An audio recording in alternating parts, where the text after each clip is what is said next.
जम्मू कश्मीर के पहलगाम अटैक के बाद पीएम मोदी को सऊदी अरब दौरा बीच में ही छोड़कर दिल्ली लौटना पड़ा। लौटने के तुरंत बाद ही पाकिस्तान पर एक्शन लिया गया। एक्शन इस बार एयर और सर्जिकल स्ट्राइक जैसा नहीं है, आप इसे काइंड ऑफ वाटर स्ट्राइक कह सकते हैं। वाटर स्ट्राइक के अलावा 4 और एक्शन लिए गए हैं। इस एक्शन का पाकिस्तान पर कितना असर होगा, क्या इतने से ही बदला पूरा हो जाएगा? इसके अलावा ये भी सवाल है साहब कि पहलगाम अटैक को धर्म से जोड़कर क्यों देखा जा रहा है? देश के लिबरल, लेफ्टिस्ट और सेक्युलर को क्यों टारगेट किया जा रहा है? क्या सवाल देश की इंटेलिजेंस से नहीं पूछा जाना चाहिए? सरहद पार से आतंकी कैसे एंटर हो गए? क्या सवाल राजनाथ सिंह से नहीं पूछा जाना चाहिए?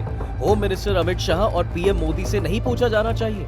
क्या गवर्नमेंट अपनी गलती एक्सेप्ट करेगी जिनके हाथों में देश की सुरक्षा व्यवस्था सौंपी गई है? इन सभी सवालों पर आएंगे, लेकिन सबसे पहले बात रिसेंट में लिए गए एक्शन पर। दरअसल भारत की नेशनल सिक्योरिटी पर फैसला लेने वाली सबसे बड़ी बॉडी का नाम है कैबिनेट कमेटी ऑन सिक्योरिटी यानी CCSI। प्राइम मिनिस्टर इसके प्रेसिडेंट होते हैं, defence minister, home minister, finance minister और फॉरेन मिनिस्टर इसके मेंबर होते हैं। तो 22 अप्रैल को पहलगाम अटैक होता है, जिसके बाद 23 अप्रैल को पीएम मोदी अपने हाउस में CCS की मीटिंग लेते हैं। करीब 2.5 घंटे की मीटिंग में 5 पॉइंट्स पर एक्शन लागू करने का फैसला लिया जाता है। पहला एक्शन, इंडस वाटर ट्रीटी को रिवोक किया गया। दूसरा action, Attari Wagah check post को तुरंत बंद किया गया। इसके तहत जो लोग लीगली चेक पोस्ट पार करके इंडिया आ चुके हैं, उन्हें 1 मई से पहले वापस पाकिस्तान जाना होगा। तीसरा एक्शन, पाकिस्तानी नागरिकों को सार्क वीजा छूट योजना के तहत भारत आने की इजाजत नहीं होगी। पहले से जारी सभी वीजा कैंसिल्ड होंगे। साथ ही वीजा पर पहले से भारत आए पाकिस्तानियों को अगले 48 घंटों में देश छोड़ना होगा। चौथा एक्शन, दिल्ली में सिचुएटेड पाकिस्तानी एम्बेसी में तैनात सिक्योरिटी और सीनियर ऑफिसर्स को 1 हफ्ते में भारत छोड़ना होगा। इन पदों को अब इंडिया में खत्म माना जाएगा।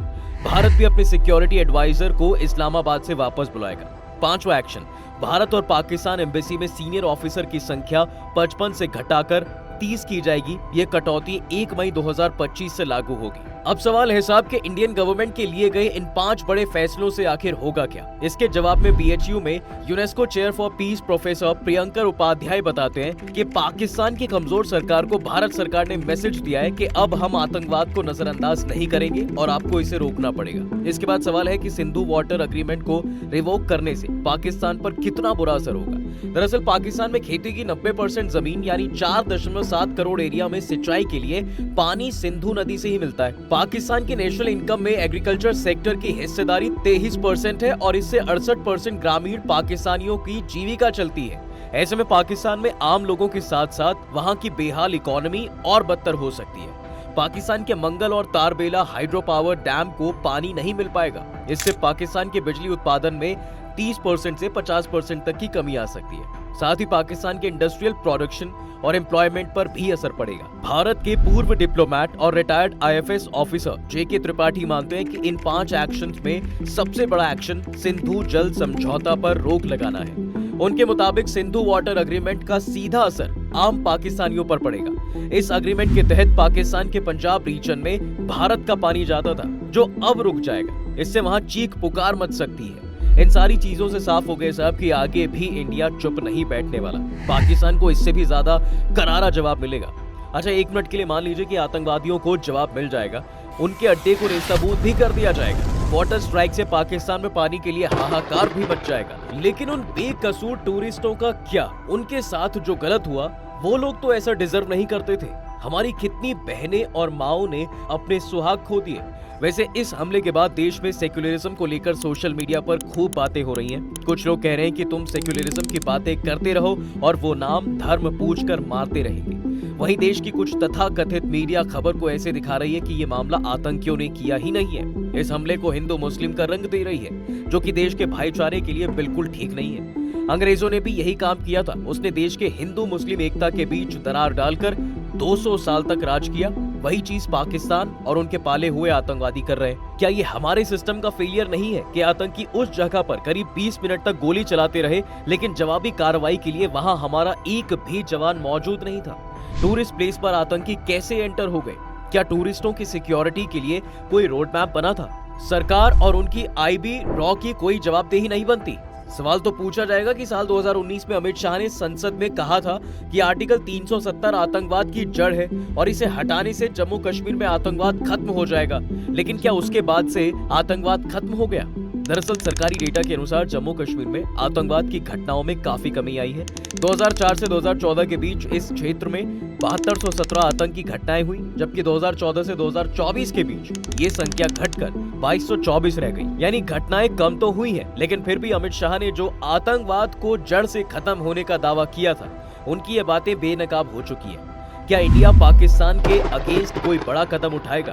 क्योंकि एयर स्ट्राइक और सर्जिकल स्ट्राइक और आई थिंक अब वाटर स्ट्राइक भी इसका सॉल्यूशन नहीं हो सकता, क्योंकि एयर स्ट्राइक और सर्जिकल स्ट्राइक के बाद भी कश्मीर घाटी में घटनाएं लगातार हो रही हैं।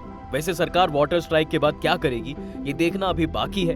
गवर्नमेंट कोई भी प्लान मीडिया या पब्लिक डोमेन में शेयर नहीं करती। ये सब चीजें सीक्रेट रखी जाती है ताकि दुश्मन को किसी भी प्लान की भनक ना लगे।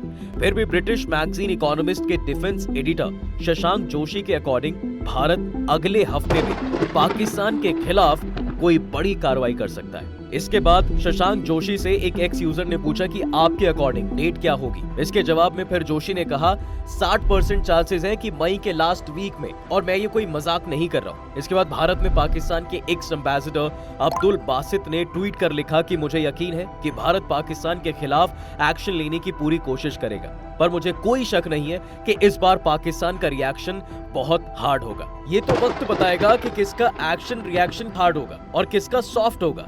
वक्त सबका हिसाब करता है। वैसे इंडिया की इंटेलिजेंस एजेंसी सबसे पहले 28 बेकसूरों को मौत की नींद सुलाने वाले आतंकियों के मास्टरमाइंड सैफुल्लाह कसूरी को ढूंढ रही है। दरअसल सिक्योरिटी और इंटेलिजेंस एजेंसियों ने पहलगाम अटैक के सस्पेक्टेड टेररिस्ट के स्केच जारी किए हैं। इनके नाम आसिफ फौजी, सुलेमान शाह और अबू तलहा बताया जा रहा है। इंटेलिजेंस सोर्स ने बताया कि इस हमले का मास्टरमाइंड लश्कर तैयबा का डिप्टी चीफ सैफुल्लाह खालिद है। इसके अलावा पहलगाम अटैक में 2 फॉरेन टेररिस्ट और 2 लोकल आतंकी भी शामिल थे। सैफुल्लाह ने 1 महीने पहले हमले की चेतावनी भी दी थी। इसका 2019 का एक वीडियो भी वायरल हुआ था। इस वीडियो में सैफुल्लाह ने कहा था कि कश्मीर का मसला ठंडा नहीं होने देना है। खुफिया एजेंसियों का मानना है साहब कि सैफुल्लाह खालिद पहलगाम हमले का मास्टरमाइंड है। उसने 5 से 6 पाकिस्तानी आतंकियों को इस हमले को अंजाम देने के लिए भेजा था। ये कुछ दिन पहले ही जम्मू कश्मीर में घुसपैठ करके आए थे। तो आखिर में बात यह है कि फिलहाल ये समय आरोप प्रत्यारोप का बिल्कुल भी नहीं है। ये वक्त इस हमले को धार्मिक रंग देने का भी नहीं है। ये समय है देश के साथ खड़े होने का, चाहे वो सिटीजन्स हो या फिर ओपोजिशन। सबको एक मंच पर आना होगा। जब मामला नॉर्मल हो जाएगा, हिसाब बराबर हो जाएगा, तब हम देश की गवर्नमेंट से सवाल पूछ लेंगे।